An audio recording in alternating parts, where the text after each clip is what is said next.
আসসালামু আলাইকুম প্রিয় ভিউয়ার্স। আজ চলে আসলাম আরো একটি নতুন ভিডিও নিয়ে। আজকে ভিডিওর বিষয়টি বলার আগে একটি কথা বলবো।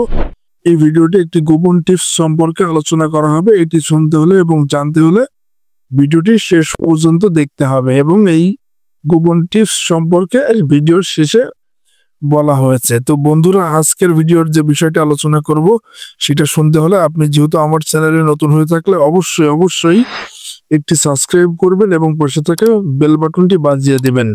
আপনাদের কাছে অনুরোধ এবং রিকোয়েস্ট থাকলো অবশ্যই একটি সাবস্ক্রাইব করে দেবেন।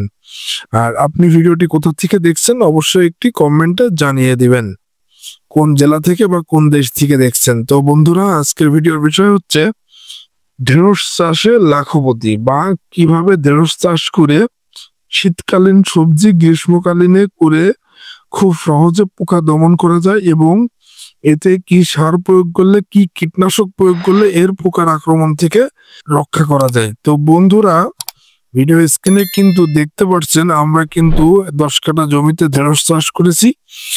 এই চাষে খুবই বেশি মাত্রায় পোকার আক্রমণ হয়ে থাকে। বন্ধুরা, এই চাষটি মূলত শীতকালীন একটি সবজি। এই সবজিটি শীতকালেই বেশিরভাগ চাষিরাই চাষ করে থাকে, কিন্তু এটা গ্রীষ্মকালীন সময়ে চাষটি করলে খুব বেশি দাম পাওয়া যায় এবং এর বাজার মূল্য খুব বেশি হয়ে থাকে। তো সেই ক্ষেত্রে যদি আমাদের গ্রীষ্মকালীন সময়ে চাষটি করতে হয়, এই চাষে গ্রীষ্মকালীন সময়ে পোকার আক্রমণ খুব বেশি হয়ে থাকে। বন্ধুরা, এই পোকার আক্রমণ থেকে এই চাষকে কিভাবে রক্ষা করা যায় এবং এই চাষে কিভাবে উচ্চ ফলন পাওয়া যায় সেই সম্পর্কেই কিন্তু আলোচনা করব। তো বন্ধুরা, চলেন, ভিডিওটি কিন্তু লং হতে যাচ্ছে, অবশ্যই ভিডিওটি শেষ অবধি দেখতে হবে গোপন টিপস সম্পর্কে যদি জানতে হয়। বন্ধুরা, ভিডিও স্ক্রিনে কিন্তু অলরেডি দেখতে পাচ্ছেন আমাদের এই জমিতে যে ভেন্ডি বা ঢেঁড়স লাগানো হয়েছে, এর গাছে কিন্তু অলরেডি আমাদের ফুল জালি এসে ভরে গিয়েছে, কিন্তু তারপরেও আমরা সঠিক মাত্রায় ফলন পাচ্ছি না।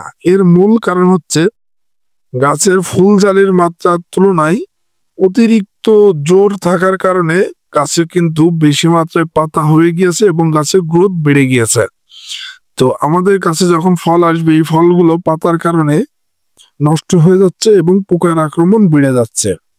এই পোকার আক্রমণ হাত থেকে এই সবজিটাকে রক্ষা করতে হলে প্রথমে সহজ উপায় হচ্ছে পাতাগুলো এবং এই জমি থেকে আমাদের ঘাস এবং আবর্জনা পরিষ্কার করতে হবে এবং এই পাতাগুলো কেটে দিয়ে গাছগুলো ফাঁকা করে দিতে হবে, যাতে করে বৃষ্টি এবং রোদের তাপমাত্রা সঠিক মাত্রায় ফুল এবং ফলে পৌঁছিয়ে যায়। তাহলে এখান থেকে খুব সহজে পোকা দমন করা সম্ভব হবে এবং আমরা যে ওষুধগুলো স্প্রে করব সেগুলো ঠিক ফুলের উপরে এবং ফুলের যে কড়ি আসছে এইগুলোর উপরে এবং ফল বা জালির উপরে সঠিক মাত্রায় ওষুধটি স্প্রে করা সম্ভব হবে।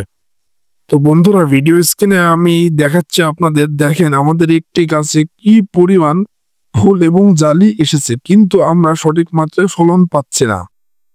এর মূল কারণটা হচ্ছে এই গাছের তুলনায় গাছে অতিরিক্ত মাত্রায় পাতা এবং এই গাছের জমিতে নিচে ঘাস এবং জঙ্গল হয়ে গেছে। এগুলো আমাদের খুব দ্রুত সময় পরিষ্কার করতে হবে এবং গাছের পাতাগুলো কেটে দিতে হবে, যাতে করে সূর্যের আলো এবং আমাদের যে ওষুধ স্প্রে করব সেগুলো সঠিক মাত্রায় প্রতিটি ফুলে বা জালিতে পৌঁছিয়ে যায়।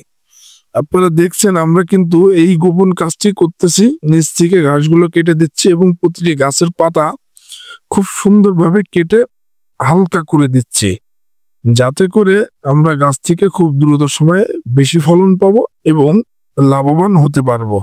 তো বন্ধুরা, এই চাষটিতে কিন্তু শুধু বীজ রোপণ করে দিলেই আর মাঝে সাঝে একটু পরিচর্যা করলেই খুব সহজে এবং অল্প সময়ে অধিক লাভবান হওয়া সম্ভব।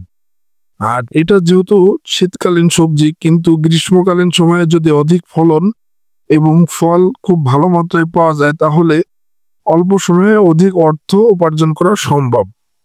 এটা একটানা 4 থেকে 6 মাস ফলন দিতে সক্ষম এই সবজি। এই সবজি চাষ করে লাখপতি হওয়া কিন্তু খুবই সহজ।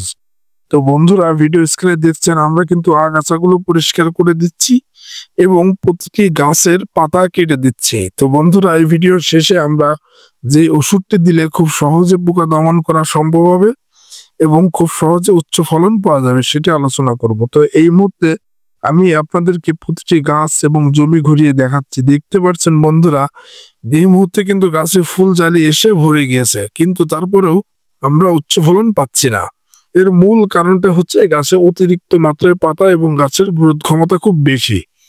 এই সমস্যা যদি আপনাদের থেকে থাকে তাহলে অবশ্যই আপনারা জমি থেকে সর্বপ্রথম আগাছা পরিষ্কার করে দেবেন এবং প্রতিটি গাছের পাতা এমন ভাবে কেটে দিবেন যেন মূল না কাটা পড়ে। যে পাতাগুলো এক্সট্রা হয়ে গিয়েছে বা বেশি হয়ে গিয়েছে সেই পাতাগুলো অবশ্যই কেটে পরিষ্কার করে দিতে হবে।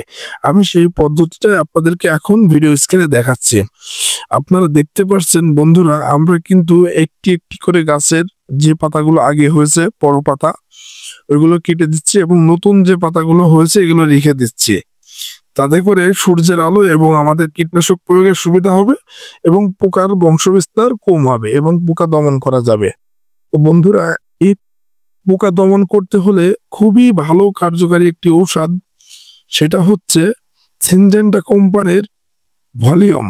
ভলিউম ঔষধ খুব পরিচিত ঔষধ, এটা সিনজেন্টা কোম্পানির ঔষধ। অবশ্যই সিনজেন্টা কোম্পানির ডিলার থেকে আপনাদের নিতে হবে।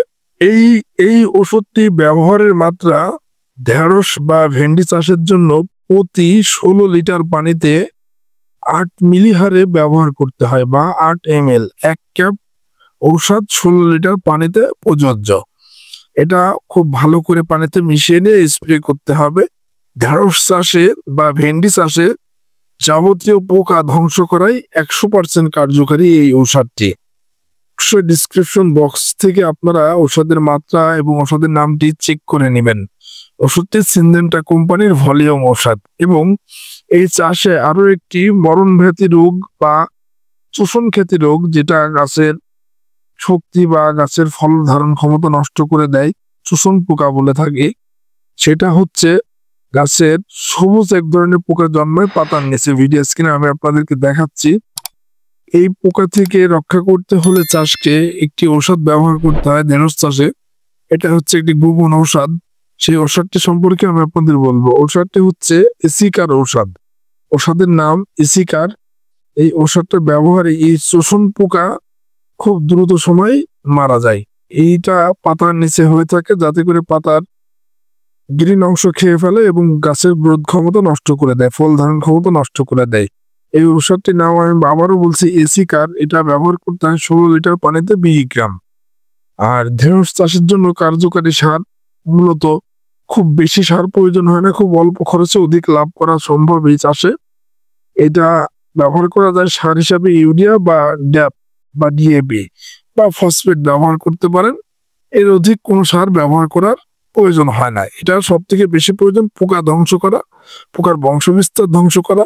এটা গ্রীষ্মকালীন সময়ে অতিরিক্ত মাত্রায় পোকার আক্রমণ থাকে। এই পোকার আক্রমণ থেকে এই চাষকে রক্ষা করতে হলে সহজ উপায় হচ্ছে গাছের জমি থেকে আগাছা পরিষ্কার রাখতে হবে এবং গাছের পুরাতন পাতাগুলো কেটে দিতে হবে। তাতে করে গাছে পোকার আক্রমণ কমে যাবে এবং উচ্চ ফলন এবং অধিক মাত্রায় ফলন পাওয়া সম্ভব হবে। তো বন্ধুরা, এটি একটি লাভজনক চাষ। আপনারা চাইলে চাষটি করতে পারেন খুব অল্প দিনে এবং খুব অল্প সময়ে কম খরচে অধিক লাভের একটি চাষ।